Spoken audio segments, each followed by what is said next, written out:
So delegation does not seem like a super sexy skill, but it is one of the most important and most challenging skills to perfect as a leader or a manager. Delegation is about giving work to somebody else, right? Sometimes it seems like that's all it is. I just tell somebody what to do, they do it, check, I delegate. However, it is way more than just telling somebody what to do, right? The key to effective delegation is being able to delegate responsibility, not tasks. Now, what exactly do I mean by that? A lot of times when I talk to leaders and managers about delegation, they're like, well, I gave them a list of what to do, right? I gave them this list. They just needed to do A, B, C, D, E. That is a list of tasks, right?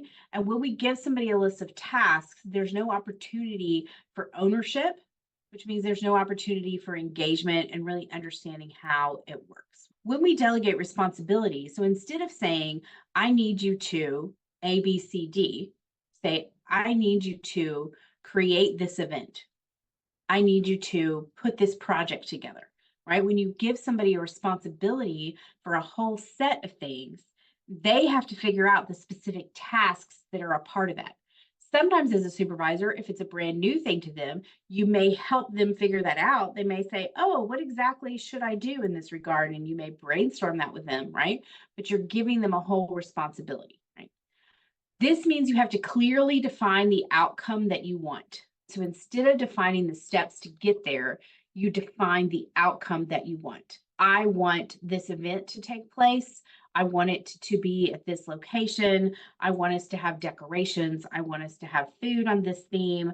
I want every one of my clients to receive an invitation at least 2 different ways. Those are outcomes. You're defining what that event looks like, but you're not necessarily giving somebody the exact steps.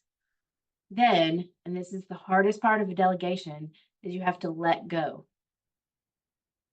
You've given somebody the outcome that you expect, you've delegated the responsibility, and then you have to let them do it.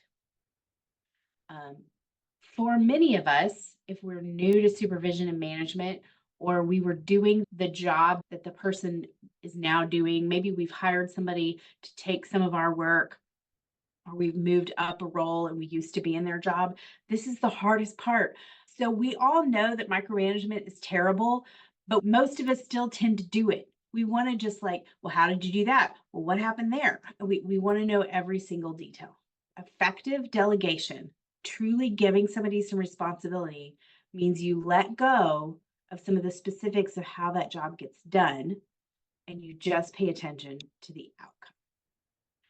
So here's my question for you. How well do you delegate? Can you tell me a success story or a time when you tried to delegate and it didn't go well? How does this resonate for you? What does delegation look like for you in your role?